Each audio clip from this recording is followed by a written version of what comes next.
1, 1 are में है। अब आओ फॉर 2 बिलोंग टू ए में दूसरा एलिमेंट को क्या कह रहे हैं, for every X belongs to A, एक प्रत्येक एलिमेंट के लिए।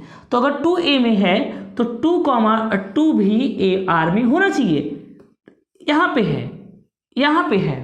अब आ जाओ एंड फॉर 3 बिलोंग्स टू ए क्या होना चाहिए, 3, 3 मस्ट बिलोंग्स टू आर।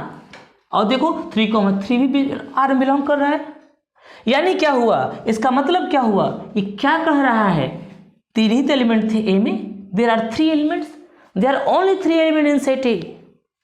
इसका मतलब क्या हुआ, for every elements belongs to A, ये क्या कह रहा है कि for every X belongs to A, तीनों कोई भी एलिमेंट ए का ले लो तो क्या मिला, 1 लिया 1, 1 आर में है, ट्रू है। 2 लिया 2, 2 आर में है, ट्रू है। 3 लिया ए में 3, 3 आर में है, ट्रू है। For every X belongs to A, X X belong कर रहा है आर में, and this implies R is reflexive, R is reflexive relation. कभी कभी तुम्हारे मन में ये क्वेश्चन आ सकता है कि ये 1, 2, 2, 1 और ये भी तो है, लेकिन उसकी बात नहीं करता। डेफिनेशन में कर रहा हूँ, फोकस करो डेफिनेशन पर। डेफिनेशन क्या कर रहा है कि ए का प्रत्येक एलिमेंट अगर आर में खुद से रिलेटेड है, ए का प्रत्येक एलिमेंट अगर आर में खुद से रिलेटेड है तो रिफ्लेक्सिव हो जाएगा।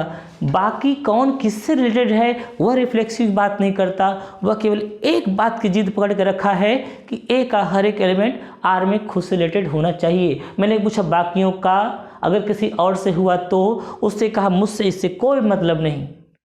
ये कह रहा है एक 1 से हो 2 से हो, देखो 1 1 से हुआ तो मैंने इसे कहा 1 2 से भी तो है रिलेटेड, तो उसने कहा मुझसे मतलब नहीं है कि 1 किससे किससे रिलेटेड है, मैं सब नहीं देखता, मैं सिर्फ इतना देखता हूं कि ए का हर एक एलिमेंट क्या आर में खुद से रिलेटेड है, मैं सिर्फ इतना देखता हूं। अगर खुद से रिलेटेड है तो रिफ्लेक्सिव है, बाकी किससे रिलेटेड और है इससे हमसे मतलब नहीं है, क्योंकि यहाँ पे ये नहीं कहा गया है कि ए का हर एक एलिमेंट खुद से रिलेटेड हो। ये ए का हर एक एलिमेंट खुद से रिलेटेड हो ये तो कहा गया है, लेकिन ये नहीं कहा गया है कि दूसरे से रिलेटेड नहीं होना चाहिए। Definition is not saying, definition इस बात को नहीं कह रहा है कि ए का एलिमेंट खुद से रिलेटेड हो, अगर हो गया तो दूसरे से ना हो। दूसरे से ना होने की कंडीशन ये नहीं कह रहा है, ये सिर्फ इतनी बात कह रहा है कि ए का प्रत्येक एलिमेंट आर में खुद से रिलेटेड हो, बाकी किससे हो रहा है और उससे मतलब नहीं है। तो ए का हर एक एलिमेंट आर में खुद से रिलेटेड है, इसलिए ए क्या है, इसलिए ए रिफ्लेक्सिव रिलेशन है, are is reflexive relation.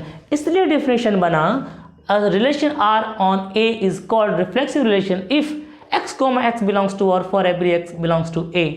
A का हर एक एलिमेंट R में खुद से रिलेटेड हो, A का हर एक एलिमेंट R में अपने आप रिलेटेड हो।